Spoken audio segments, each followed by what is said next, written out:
Hoy vamos a conocer una de las vidas más fascinantes de la historia, la de la última faraona del antiguo Egipto. Una mujer con una vida complicada, llena de traiciones, guerras y amores. Acompáñame en este viaje épico por la vida de una de las mujeres más importantes de la historia. Una faraona que reinó en una época turbulenta, en la que el milenario reino de Egipto se enfrentaba a una grave crisis interna, mientras la poderosa República Romana crecía amenazante a su alrededor. Hoy conoceremos a fondo la vida de una monarca que luchó contra viento y marea para tratar de garantizar la independencia de Egipto. Hoy se viene algo que no es épico, es epicardo. Hoy conoceremos a Cleopatra. En la época en la que nació Cleopatra, en el siglo I a.C., Egipto aún era uno de los reinos más importantes de la antigüedad. Como dijo el famoso historiador Heródoto, Egipto era un don del Nilo. La economía egipcia estaba totalmente condicionada por el río Nilo, que anualmente crecía, inundando los campos contiguos y enriqueciendo el suelo con una capa de fértil limo. La riqueza de la tierra, el clima cálido y la abundancia de agua permitían que, junto al Nilo, los cultivos fueran abundantísimos. Egipto era una auténtica superpotencia agrícola. Allí se cultivaba trigo, cebada, dátiles o garbanzos. Se capturaban todo tipo de peces e incluso se llegaban a cazar aves acuáticas. Pero Egipto ya no era la gran potencia económica y militar de antaño. De hecho, Egipto había sido conquistado varios siglos atrás por los persas y posteriormente por los macedonios del grandísimo Alejandro Magno. Alejandro era un crack, un máquina, un tiburón, un mastodonte, un tifón y conquistó todo el imperio persa, incluyendo Egipto. Pero Alejandro murió en extrañas circunstancias y sus generales se repartieron su imperio.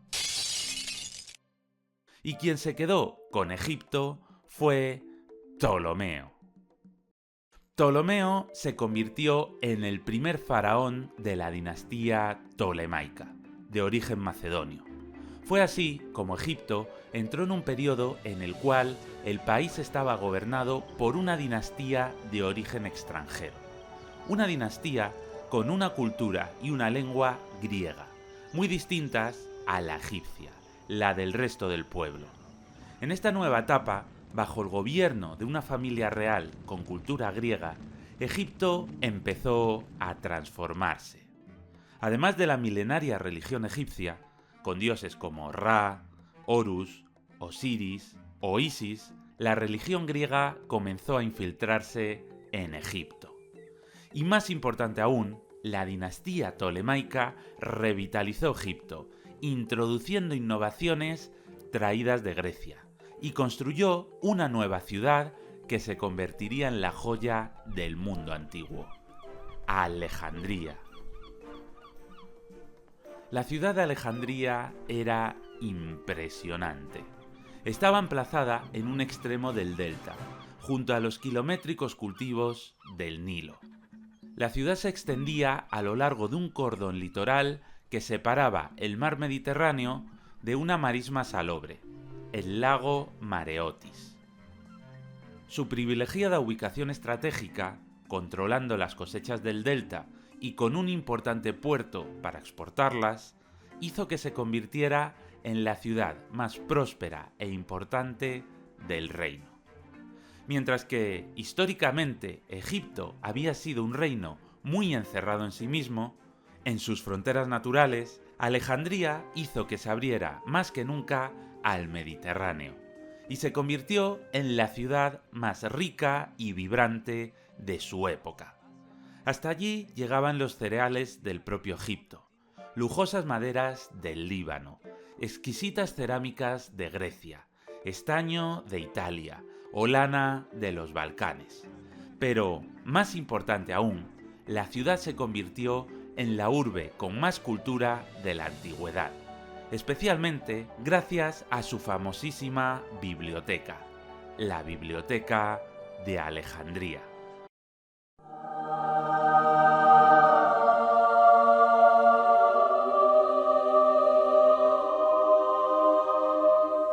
Los reyes de la dinastía tolemaica llevaron a cabo una ambiciosa política para hacerse con el mayor número de libros posibles.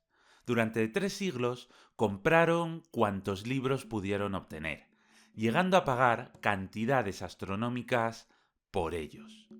Hay que tener en cuenta que los libros eran copiados a mano en rollos de pergamino, por lo que se necesitaban muchísimas horas de trabajo para realizar cada uno. Los libros eran muy caros y muy poco frecuentes. Los reyes tolemaicos llegaron incluso a implementar una política por la cual, si algún barco llegaba a Alejandría con algún libro del cual no tuvieran una copia, el volumen era requisado para ser copiado y se le devolvía a sus dueños tras la finalización de la copia. Gracias a este ansia por ampliar su biblioteca, la de Alejandría se convirtió en la más grande de la antigüedad, y multitud de sabios acudieron a la ciudad para consultar sus volúmenes y archivos.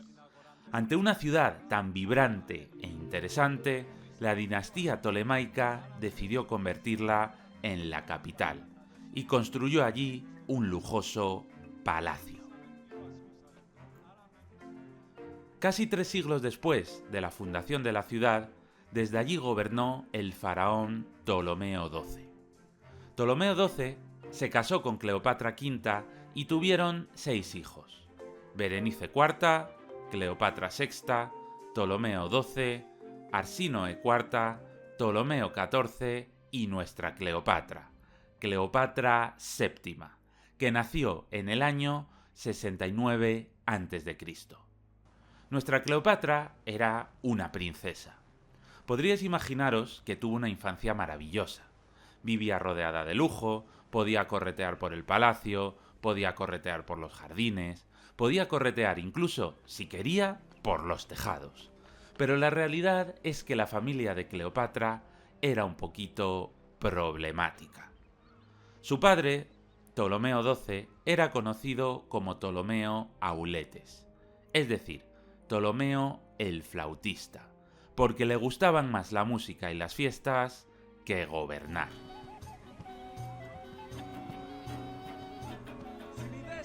Ptolomeo XII se había convertido en faraón tras la muerte de su hermano Ptolomeo XI, que murió asesinado, al igual que Ptolomeo X, que también murió asesinado, y que Ptolomeo IX, a quien también lo mataron.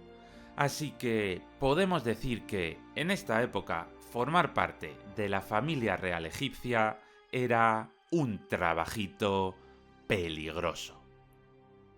Y mientras la familia real se asesinaba entre sí, Egipto estaba afrontando un momento histórico crucial. La República Romana había pasado de ser un pequeño estado en Italia a convertirse en una gigantesca potencia que ambicionaba controlar todo el Mediterráneo. Egipto tenía la mala suerte de estar situado en el mar Mediterráneo, y la realidad era que no disponía de capacidad militar para resistirse si los romanos se proponían su conquista. Egipto vivía junto a una potencia que en cualquier momento podría invadirlo. Ptolomeo XII era consciente de que no podía hacerle frente a Roma, y de que tenía que convivir con su poderoso vecino intentando no causarle problemas, porque cualquier roce podría ser fatal. De hecho, en el Senado romano empezaron a surgir voces que proponían que Roma se anexionase Egipto. Ptolomeo llevó a cabo una estrategia para ganar tiempo, porque a los romanos les encantaba el dinero. Dinero. Se propuso comprar las voluntades de numerosos políticos romanos, sobornándolos con oro, para que defendieran la independencia de Egipto. De esta manera obtendría, mediante sobornos, lo que sabía que no podría lograr mediante la guerra. Parecía una estrategia inteligente, pero la realidad era que, a largo plazo, solo lograba comprar algo de tiempo y debilitarse aún más, porque dar dinero a los romanos hacía a Egipto cada vez más pobre y a Roma cada vez más rica. Y Roma siguió presionando. Llegó el momento en el que Roma exigió anexionarse la isla de Chipre. Desde luego que a Ptolomeo no le gustaba nada la idea, pero sabía que no podía oponerse, así que tuvo que dársela. Cuando la noticia se extendió por Egipto, estalló la indignación. Y ojito con la familia real, porque Berenice IV, apoyada por una facción del palacio descontenta con la política prorromana de su padre, se rebeló contra él. Y para no morir asesinado, el faraón tuvo que huir de Egipto. ¿Y qué creéis que hizo la esposa de Ptolomeo? ¿Creéis que salió con la chancla a atizarle a su hija? Pues no. Se alió con ella y comenzaron a gobernar juntas. Pero quien ríe el último, ríe mejor. Ptolomeo XII huyó a Roma. Había llegado el momento de hacer valer la enorme cantidad de oro que se había gastado en sobornar a los políticos romanos. Se reunió con los políticos más importantes de la ciudad, buscando convencerles para que invadieran Egipto y les restituyeran en el poder. Pero la cosa no salió como se esperaba. Los romanos pasaban de movidas y de meterse en una guerra en Egipto. Así que se conformaron con que Berenice se buscara un marido para que de esta manera se asegurase la descendencia y no hubiera nuevas guerras civiles por la sucesión. Ptolomeo XII lo veía ya todo perdido. Se veía sin futuro, viéndose obligado a vagar por las calles de Roma, viviendo un exilio deshonroso e incluso teniendo que trabajar en la aceituna. Pero entonces, Berenice, que era un poquito rebelde, decidió que no le gustaba a su marido y mandó estrangularlo.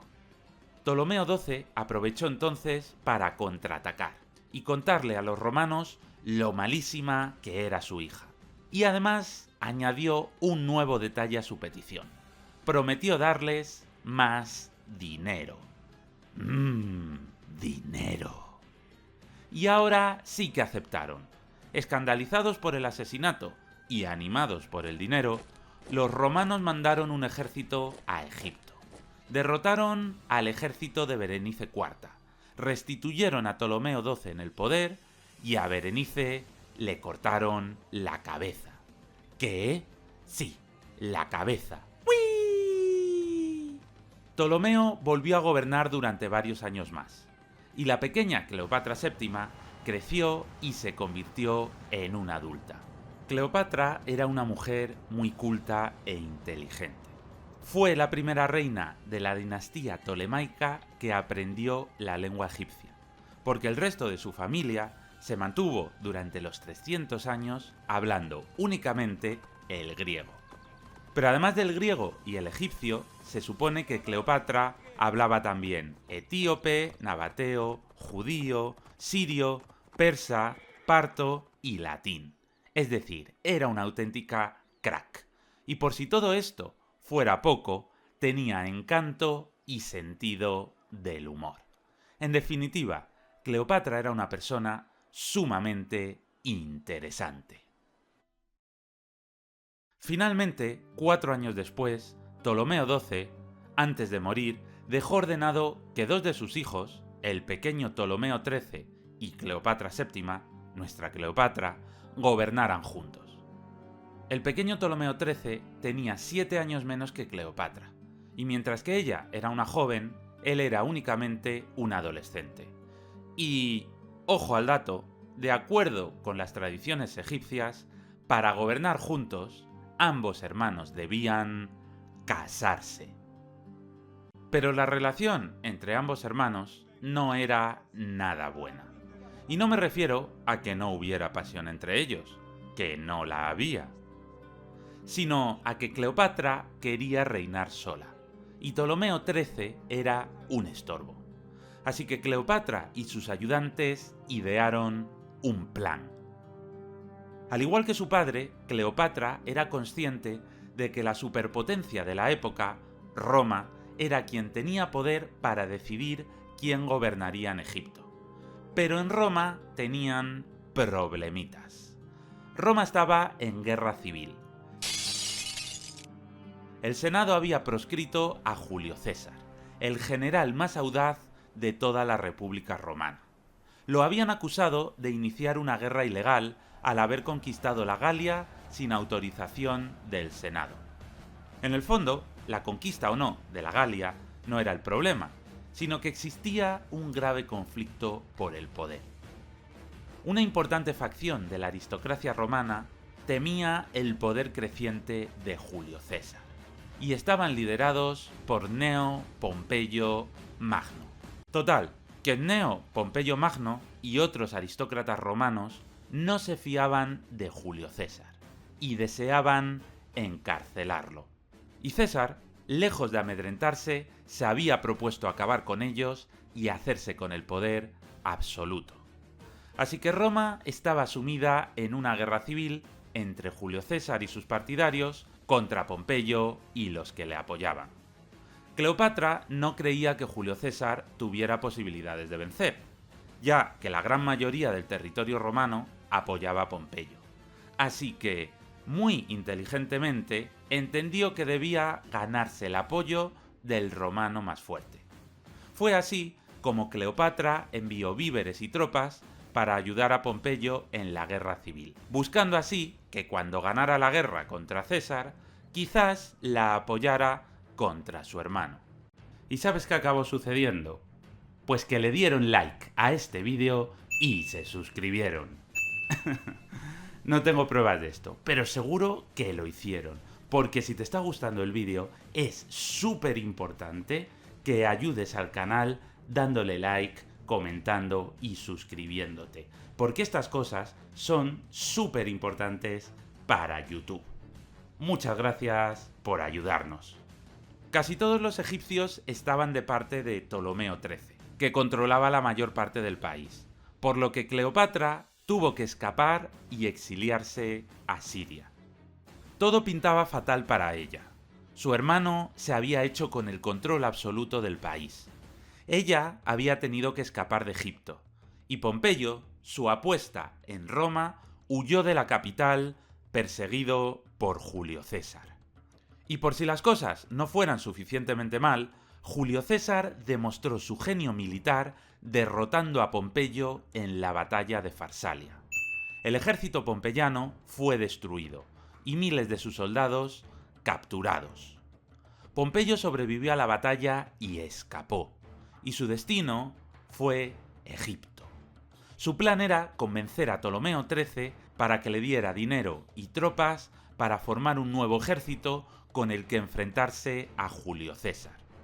Pero lo que Pompeyo no sabía era que Ptolomeo no solo no quería meterse en la guerra, sino que planeaba congraciarse con César.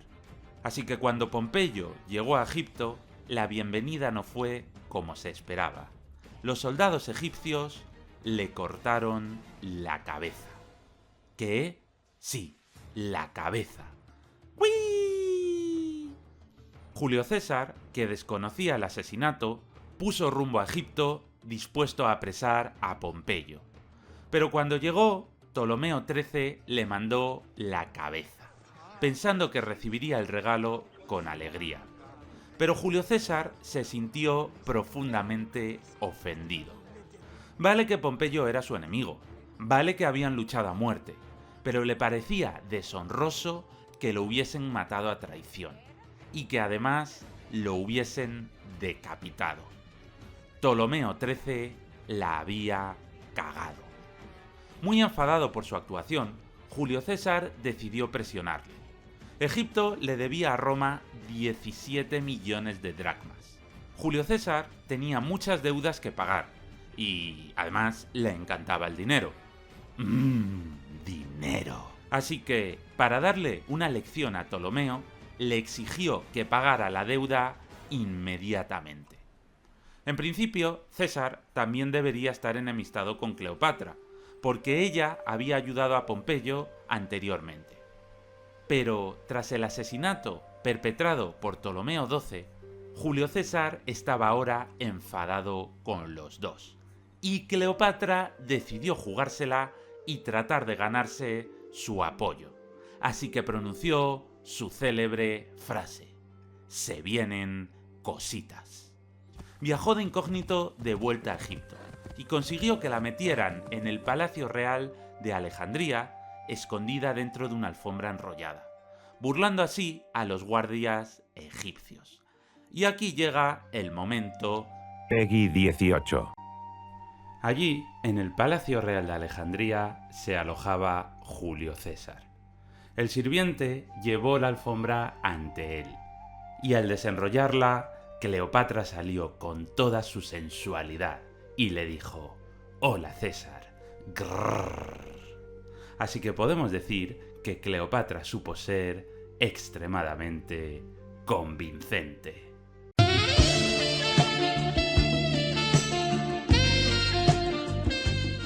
Entre ellos dos surgió el fuego del amor, y César se propuso mediar entre Cleopatra y Ptolomeo XIII, obligando al faraón a que aceptara gobernar de nuevo junto a Cleopatra.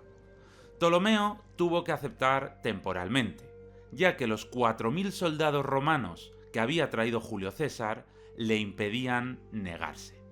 Así que ahora parecía que por fin Cleopatra había recuperado su lugar, y que poco a poco podría ganar más poder a costa de su hermano. Pero es el momento de volver a los enredos familiares. ¿Te acuerdas de otra de las hermanas de la familia llamada Arsínoe IV? Pues se escapó del Palacio Real. ¡Uii! Y se autoproclamó faraona, denunciando que Cleopatra se había vendido a los romanos. Los auténticos egipcios, aquellos que deseaban ver a Julio César fuera de Egipto y que consideraban indigno que una faraona yaciera con un romano, debían unirse a ella. Así que finalmente el motín contra Cleopatra y César estalló. Miles de soldados y ciudadanos egipcios se rebelaron y tomaron las armas contra Julio César, Cleopatra y los soldados romanos. El ejército romano se encerró en el Palacio Real de Alejandría, donde los amotinados los asediaron.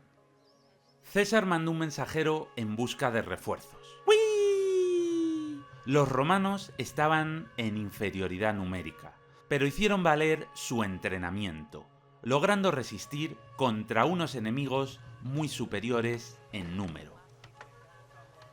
Durante los combates entre los romanos y los egipcios se produjo un hecho desastroso. Los fondos de la famosa Biblioteca de Alejandría, donde se alejaban miles de libros, muchos de ellos únicos, se quemaron. La biblioteca no se destruyó por completo, pero gran parte de los libros sí que se quemaron. El incendio fue uno de los sucesos más desastrosos de la historia antigua. Allí se perdió una gran parte del saber acumulado durante siglos. Finalmente llegaron los refuerzos de Julio César, que lograron vencer a las tropas de Arsínoe IV. Cleopatra y César lograron hacerse con el control de toda la ciudad, y las tropas supervivientes del ejército de Arsínoe se retiraron y se unieron a las de Ptolomeo XIII, dispuestas a hacer un frente común. Ahora que había recibido refuerzos, César ordenó avanzar contra el ejército egipcio, al cual derrotó en la batalla del Nilo. La victoria fue total.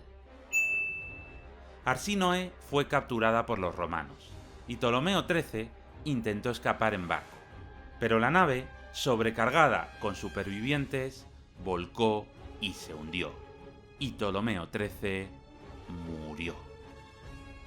Con un hermano muerto y la otra capturada, ya solo quedaba un hermano que pudiera disputarle el trono a Cleopatra, el pequeño Ptolomeo XIV, que tenía 20 años menos que ella, y era un niño. De nuevo, y de acuerdo con la tradición, Cleopatra y el pequeño Ptolomeo se casaron para gobernar juntos. Pero esto no impidió que César y Cleopatra se embarcaran en uno de los cruceros más famosos de la historia. A este crucero lo podríamos llamar el barco del amor. Durante 3 meses recorrieron Egipto a través del Nilo, descubriendo sus maravillas. Juntos visitaron las fértiles tierras de cultivo. Pudieron ver las pirámides, que ya tenían más de 2500 años en aquel momento.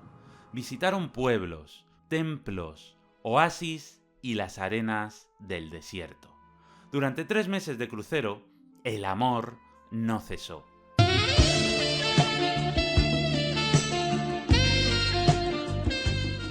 Y a nadie le extrañó la barriga de Cleopatra, quien dio a luz a un niño a quien llamó Ptolomeo XV Filópator Filómetor César, a quien todo el mundo conocería como Cesarión.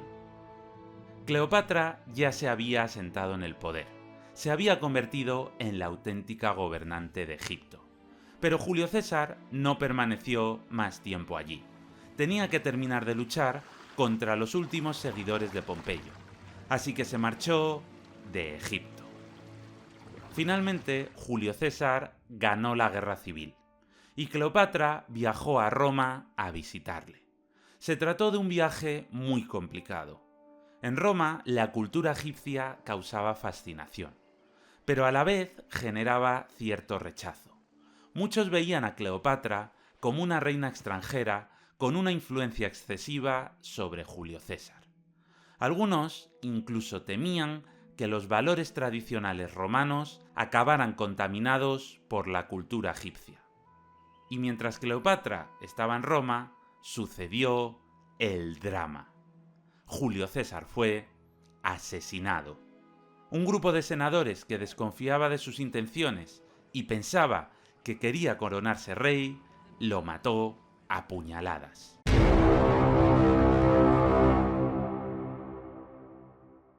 En un principio, Cleopatra temió por su vida, pero los seguidores de César se hicieron rápidamente con el control de la ciudad y reinstauraron la paz.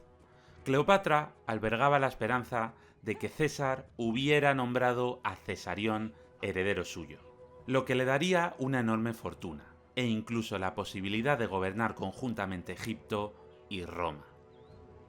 Pero cuando se abrió el testamento de César, la realidad fue que, a pesar de que su único hijo varón era Cesarión, César no lo nombró heredero, sino que escogió a su sobrino nieto Octaviano. El motivo está claro. En una sociedad tan clasista, tradicional y patrilineal como la romana, Cesarión no podría haber sido nunca un heredero legal. César y Cleopatra no estaban casados, por lo que Cesarión no era un hijo legítimo. E incluso, aunque lo hubiera elegido, carecía de estatus suficiente para ser respetado por las grandes familias romanas. Cesarión, en el fondo, era mestizo, de padre romano y madre egipcia, y en la Roma de aquella época no había espacio para él. Lo más positivo que sacó Cleopatra del testamento de César fue la devolución de la isla de Chipre, que fue legada de vuelta a Egipto. Desilusionada, Cleopatra volvió a Alejandría. Y mientras tanto, Roma se sumió en una nueva guerra civil. Marco Antonio, uno de los generales de Julio César, y Octaviano, su sobrino nieto, se unieron para luchar contra los asesinos. Así que Roma volvió a partirse en dos. Durante varios años, las cosas volvieron a la tranquilidad en Egipto, salvo porque volvieron a pasar cositas. Ptolomeo XIV, hermano y esposo de Cleopatra, murió. No sabemos si murió de gripe, si murió de apendicitis o si murió en extrañas circunstancias. Pero lo que está claro es que a Cleopatra le vino su muerte muy bien, ya que puso en el trono a su propio hijo de 2 años de edad, mientras que ella era la que gobernaba. Y Cleopatra tenía mucho que gestionar. Hubo un año en el que el Nilo no creció lo suficiente, y el hecho de que el fondo de muchos canales estuviese anegado de lodo hizo que la cosecha fuera menor de lo esperado. Con una población mal alimentada, las enfermedades se multiplicaron, y aparecieron brotes de peste en diversas ciudades. Desde el gobierno, Cleopatra tuvo que gestionar la atención médica y la limpieza de los canales, a la vez que tuvo que subir los impuestos para compensar la reducción de la recaudación. Y la verdad es que fue una época difícil, ya que subir impuestos, precisamente en una época de escasez, hizo que aumentara su impopularidad. De esta época se conservan algunos bajorrelieves en los que Cleopatra aparece junto a su hijo, como por ejemplo en el templo de Azor de Dendera, donde podemos verla a ella en grande y en pequeñito, a su lado, a Cesarión. Por otro lado, la estela de Fayún, dedicada al dios cocodrilo, también muestra a Cleopatra, pero esta vez con el pequeño Cesarión en sus brazos. Y aquí podemos ver el nombre de la reina en alfabeto griego. Pero como siempre, en esta familia tan complicada, se avecinaba una tormenta. Arsínoe, que había sido apresada por Julio César, había sido liberada en la isla de Chipre. La verdad es que no entiendo del todo este movimiento, porque Julio César había defendido a toda costa a Cleopatra, y Arsínoe representaba una auténtica amenaza para ella. Sea como sea, Arsínoe había sido mandada a la isla de Chipre, desde donde gobernaba en nombre de su hermana Cleopatra.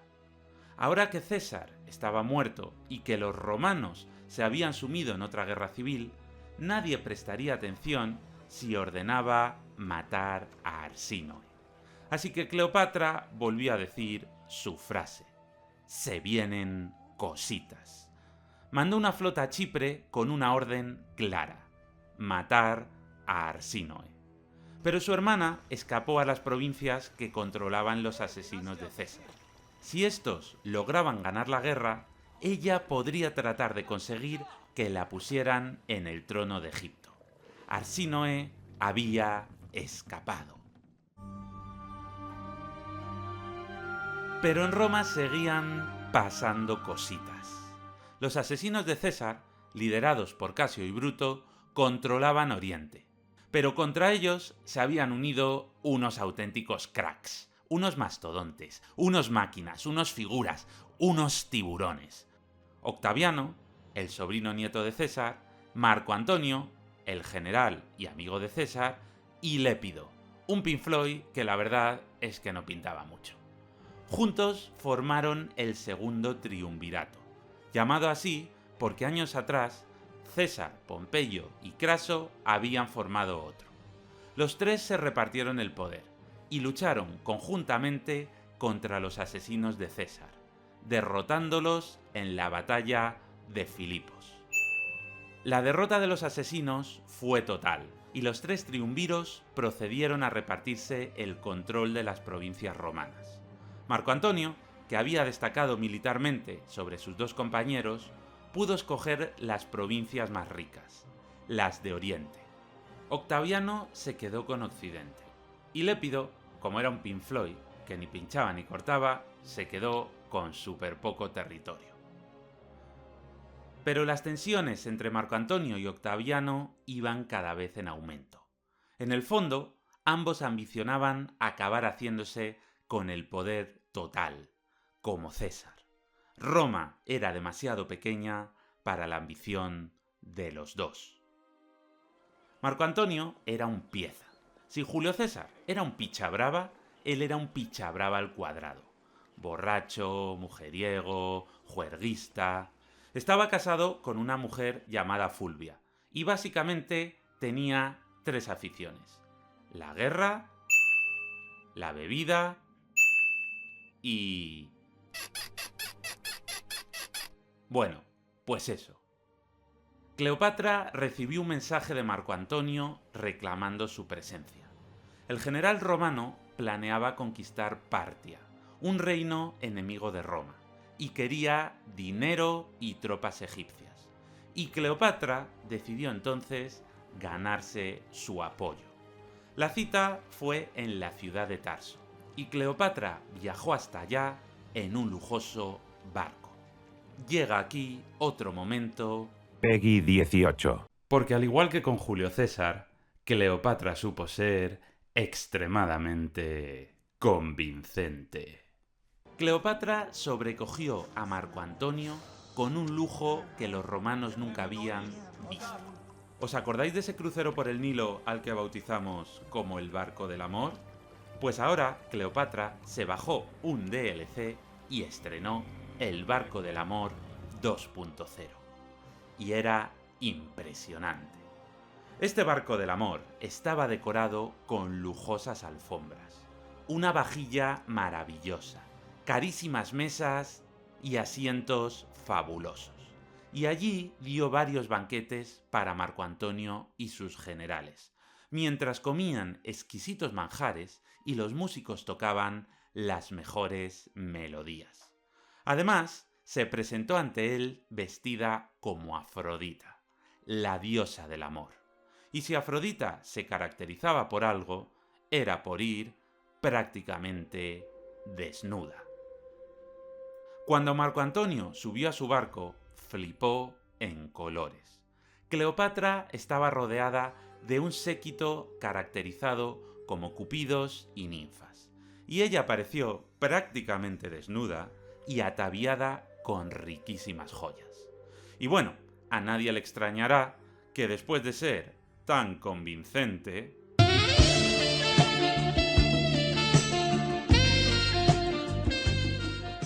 acabaran naciendo 3 niños de esta relación. De hecho, Marco Antonio cayó tan prendado de Cleopatra que se marchó a Egipto con ella. El truquito del barco del amor había funcionado. Y mientras tanto, Fulvia, su mujer, estaba en Roma encargándose de gestionar la ciudad en su nombre. El tiempo pasaba y Marco Antonio seguía en Egipto, en teoría, trabajando. Las noticias de lo que pasaba en Egipto habían llegado a Roma, porque claro, Marco Antonio llevaba casi 2 años en Egipto viviendo con Cleopatra. Y cuando su mujer le pidió explicaciones, le respondió con su famosa frase: XD. Así que Fulvia, muy inteligentemente, elaboró un plan para forzar a Antonio a irse de Egipto. Comenzó a llevarse cada vez peor con Octaviano, y como ella gestionaba sus asuntos en su nombre, empeorar la relación con él significaba perjudicarle. Así que, si Marco Antonio no quería perder su poder en Roma, tendría que volver a solucionar los problemas causados por ella, dejando a Cleopatra atrás para siempre. Marco Antonio abandonó Egipto, pero poco después Fulvia murió. La relación entre Octaviano y Marco Antonio se había deteriorado tanto que estaban al borde de la guerra, así que intentaron arreglar sus diferencias. Marco Antonio se casó con Octavia, la hermana de Octaviano. Quizás, uniendo a las familias, ambos pudieran solucionar sus problemas. Spoiler, salió mal. Durante 3 años, Marco Antonio y Octavia vivieron en Atenas. Pero en este tiempo, Octaviano logró una importante victoria militar. Y entonces, Marco Antonio necesitaba lograr otra victoria similar, o de lo contrario, la gente empezaría a preferirle a él. Así que retomó la idea de atacar el Imperio Parto. Pero, ojito con los partos. Los partos eran un imperio temible. Tenían una enorme masa de arqueros a caballo que eran prácticamente inalcanzables. Eran más rápidos que las legiones romanas y podían escapar cabalgando mientras los acribillaban con una lluvia de flechas. De hecho, el mítico general Craso había muerto cuando había intentado conquistar el Imperio Parto. Podemos decir que cometió un craso error. Así que Marco Antonio se marchó de nuevo a Egipto, donde Cleopatra le prestaría dinero para pagar el salario de los miles de soldados que necesitaba para sus conquistas. Y mientras Octavia se quedaba en Atenas, os podéis imaginar qué pasaba en Egipto.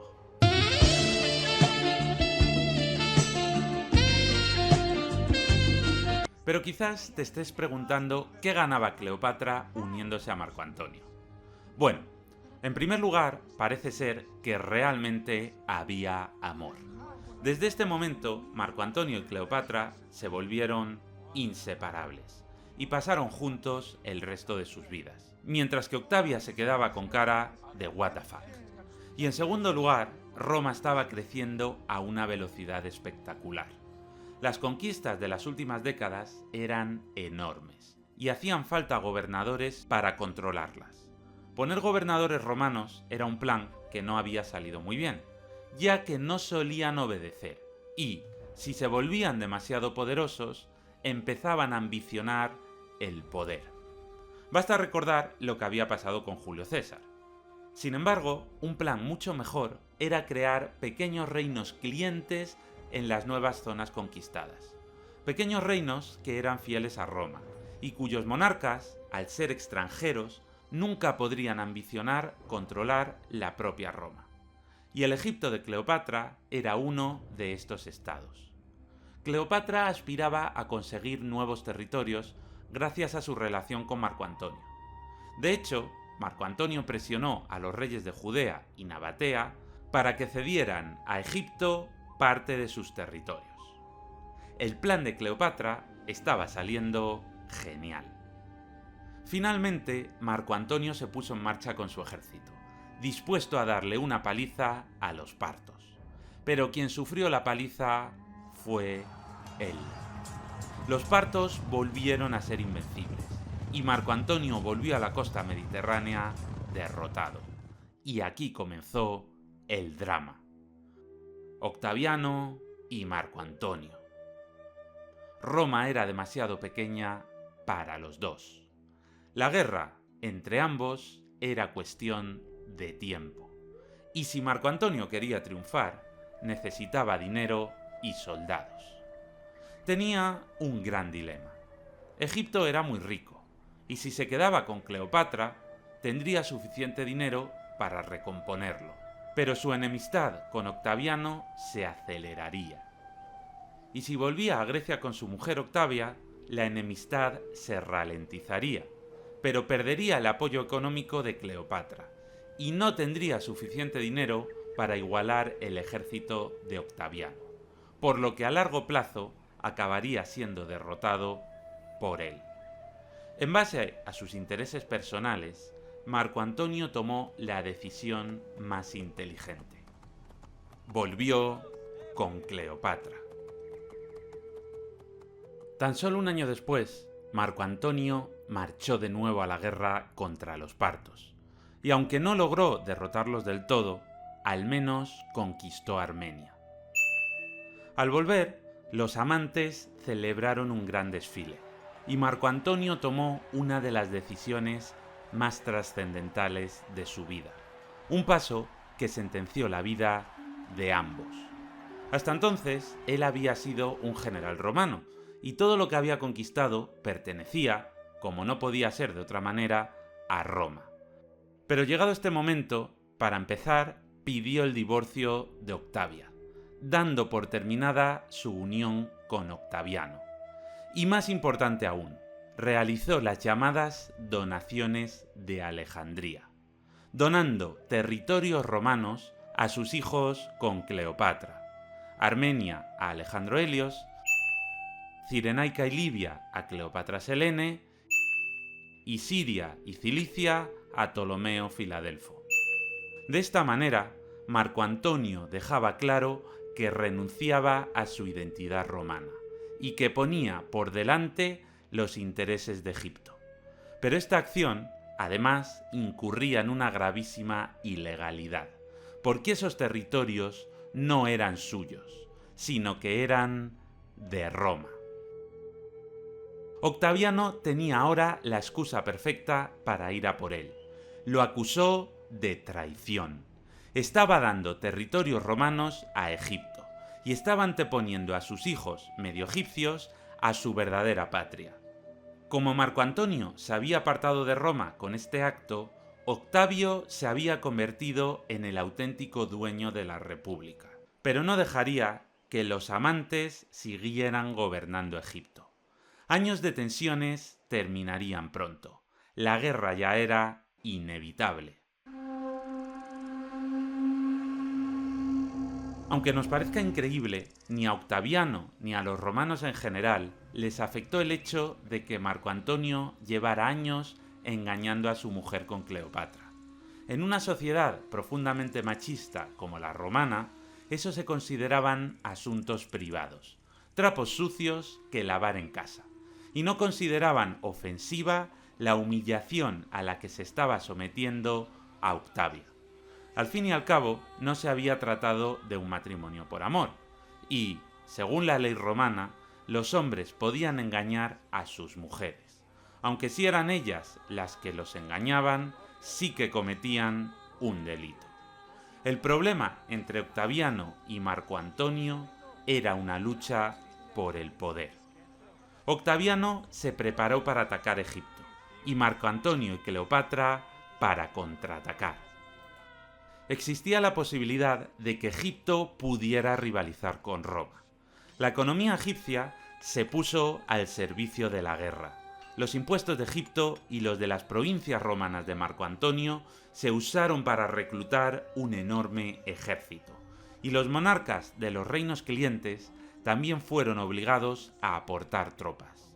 Finalmente, un gran ejército, liderado por los dos amantes, se dirigió a Grecia. Desde allí invadirían Italia y obligarían a Octaviano a firmar una paz humillante. Pero antes de poner un pie en el sur de Italia, Octaviano desembarcó su ejército en Grecia, y la flota de Marco Antonio y Cleopatra, que había fondeado en el Golfo de Ambracia, se vio repentinamente atrapada, sin escapatoria. La flota de Octaviano era muy superior, por lo que el enfrentamiento significaba una derrota segura. Los amantes tampoco podían derrotar en tierra a Octaviano, porque su ejército se había fortificado en unas colinas muy bien protegidas, y todos los ataques fueron desastrosos. Y la comida comenzó a escasear para el ejército egipcio. Los amantes afrontaban una decisión muy complicada. Si sacaban a su ejército de allí, perderían la flota. Y si trataban de sacar los barcos por la estrecha boca del Golfo, serían masacrados. Pero en el fondo no tenían otra opción. Debían retirar sus soldados e intentar sacar sus barcos fuera como fuera, y al menos tratar de salvar a algunos. Finalmente, Marco Antonio se puso al frente de una parte de la flota, y Cleopatra en segunda línea. Ambos tenían unos 240 barcos, frente a los 400 de Octavio. La flota de Marco Antonio era menor, pero tenía barcos más grandes, más resistentes y con catapultas. Su plan consistía en lograr trabar a la flota de Octaviano en el cuerpo a cuerpo, donde tenían ventaja. Si, por el contrario, Octaviano actuaba como los jinetes partos, aprovechando su alta movilidad para atacar de lejos, los lentos y pesados barcos de Marco Antonio y Cleopatra sufrirían daños irreparables. Finalmente, Marco Antonio lanzó su flota hacia adelante y comenzó el violento combate naval. Los barcos de Octaviano se retiraron, abriendo el arco defensivo, lo que los dejaba más espacio para maniobrar a su alrededor, sin que los grandes barcos de Marco Antonio pudieran atraparlos. Y mientras tanto, cada vez más barcos antonianos empezaron a caer pasto de las llamas y a hundirse. Y entonces sucedió el drama. Cleopatra ordenó a sus barcos que avanzaran, pero no para apoyar a los de Marco Antonio, sino para escapar. y la reina y sus 60 barcos abandonaron la batalla rumbo a Egipto. Marco Antonio, viendo que Cleopatra se marchaba, se tiró al agua y nadó hasta otro barco más rápido, y allí dio la orden de seguir a su amor. Con sus dos enemigos huyendo y con una clara superioridad numérica, Octaviano terminó de hundir los barcos enemigos. Había logrado una victoria total. Mucho se ha criticado la huida de Cleopatra, acusándola de cobardía o traición, pero es necesario entender el contexto. La batalla estaba perdida de antemano, y eso era algo que ambos sabían perfectamente. Además, Marco Antonio volvió con ella, y su relación se mantuvo tan fuerte como siempre, lo que hace pensar que seguramente todo formaba parte del plan para escapar con lo que pudieran de allí. Ambos lograron salvar la vida, y lograron salvar también parte de su flota. El plan de fuga había funcionado, pero el problema era que los errores estratégicos que los habían llevado a esa ratonera sin salida no podían ser solucionados, porque el peor golpe fue cuando el ejército de tierra, que huía a través de Grecia, se rindió al verse sin escapatoria. Ahora sí que ambos se habían quedado sin flota y sin ejército. Estaban a merced de Octaviano, que al frente de un ejército intacto se iba a preparar para invadir Egipto. Pero pasó un largo año antes de que Octaviano diera el paso definitivo. Sabiendo que la victoria era imposible, Marco Antonio renunció a sus reclamaciones sobre Roma y pidió a Octaviano que le dejara vivir en Egipto como un ciudadano común. De esta manera, si aceptaba que se había convertido en un ciudadano más, sin ninguna pretensión, podría evitarse la guerra. Pero Octaviano no aceptó. Entonces fue Cleopatra quien movió ficha, y le escribió rogándole que dejara que sus hijos gobernaran en Egipto. Pero Octaviano tampoco aceptó. Finalmente, Roma atacó Egipto. Marco Antonio trató de frenar a Octaviano en una nueva batalla, pero viéndose derrotado y sabiendo que no obtendría clemencia, se suicidó clavándose una espada. Aquel golpe fue muy duro para Cleopatra, pero no sería el último. Octaviano consiguió tomar Alejandría sin esfuerzo. La capital había caído y Cleopatra se había convertido en su prisionera. Pero aún tenía que jugar una última carta para tratar de ganarse al vencedor, aunque existen distintas versiones sobre cómo sucedió. Una de ellas nos dice que Cleopatra se volvió a presentar ante Octaviano, de una manera seductora, tratando de ser, de nuevo, extremadamente convincente.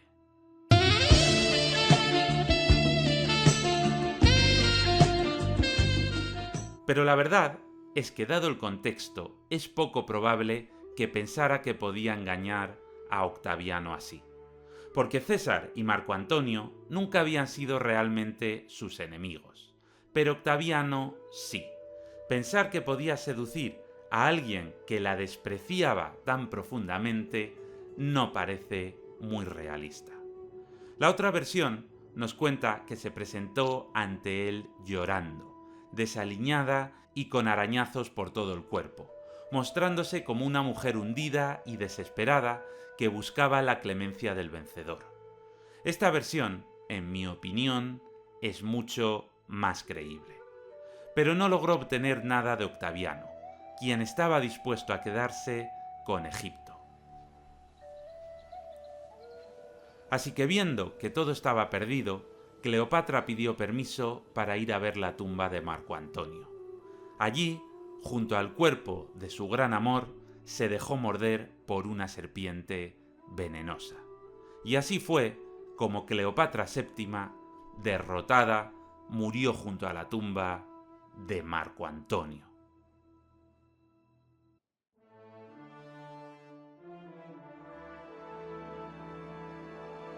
Pero, ¿qué pasó con sus hijos? Cesarión, el hijo de César y Cleopatra, desapareció para siempre de la historia. Seguramente fuera asesinado por Octaviano, porque podría haber gente que lo reconociera como el auténtico sucesor de César. Al fin y al cabo, Octaviano no era sino su sobrino nieto, y ¿quién tendría más legitimidad? ¿Un hijo fuera del matrimonio, pero hijo al fin y al cabo, o un sobrino nieto? Aunque César lo había resuelto nombrando a Octaviano su único sucesor, este dilema le daba dolores de cabeza. Y, desde luego, si Cesarión desaparecía para siempre, él sería el único sucesor existente. De hecho, Octaviano acabó cambiándose el nombre, y desde entonces fue conocido como César Augusto, haciéndose llamar César, igualándose así todo lo posible a su tío abuelo. Sin embargo, los hijos entre Marco Antonio y Cleopatra corrieron mejor suerte. Al fin y al cabo, no podían reclamar nada en Roma, porque Marco Antonio había sido un general más. Cleopatra Selene fue casada con el rey de Mauritania, y de Alejandro Helios y Ptolomeo Filadelfo no se conoce su destino, pero es posible que sobrevivieran y acabaran cayendo en el olvido. Con la muerte de Cleopatra, Egipto dejó de ser independiente. El milenario país había perdido el pulso contra aquella pequeña ciudad, a orillas del río Tíber, que se había acabado convirtiendo en un gigante. Octaviano, ahora conocido como César Augusto, convirtió Egipto en una provincia romana. Y, poco a poco, la milenaria cultura egipcia comenzó a difuminarse con el paso de los siglos. Pero, ¿qué opinión nos merece Cleopatra? ¿Fue una embaucadora que trató de obtener el poder a toda costa? ¿O fue una reina que trató de garantizar la independencia de su país? Desde luego, no es una persona a la que podamos juzgar con nuestros valores morales de hoy en día. No solo porque vivió hace 2000 años, con unos códigos de conducta muy distintos a los nuestros, sino porque tenemos que entender su propio contexto. La dinastía de los Ptolomeos era una familia, como hemos visto, en la que las traiciones estaban a la orden del día. Su hermana, su padre, su tío y muchos antes que ellos habían muerto en intrigas palaciegas. Si Cleopatra hubiera sido buenecita, habría muerto a manos de cualquiera de sus hermanos. Era una familia en la que matabas a tus hermanos o ellos te mataban a ti. Por otro lado, el resto de personajes poderosos que la rodeaban tampoco eran muy distintos a ella. Julio César, Marco Antonio o Augusto fueron personas tremendamente ambiciosas, que no dudaron en provocar guerras y dirigir a la muerte a miles de personas para obtener el poder. Cleopatra no hizo sino actuar como una reina más de su época. Una época en la que el pez grande se comía al pez pequeño, y en la que solo se podía sobrevivir tratando de ser grande. Y, finalmente, ¿buscó Cleopatra aprovecharse de César y Marco Antonio? La realidad es que sí, pero ellos también se aprovecharon de ella. Ella obtenía protección de dos grandes generales, y ellos obtenían trigo egipcio, dinero y soldados. Al fin y al cabo, Cleopatra no buscó sino garantizar la independencia de su reino. Un reino que parecía destinado a sucumbir ante Roma. Trató de jugar sus cartas, uniéndose a aquellos de quienes podía obtener garantías para fortalecer Egipto. Y con Marco Antonio casi lo logra. Si Marco Antonio no hubiese cometido el tremendo error estratégico de dejarse atrapar en Grecia, quizás hubieran logrado una victoria que hubiera convertido al país del Nilo en una superpotencia capaz de revertir la historia. Pero la historia ya no puede cambiarse. Cleopatra siempre será recordada por tener una vida fascinante, llena de aventuras, traiciones, amores que han pasado a la historia, batallas y un desenlace tan trágico que seguirá alimentando la leyenda.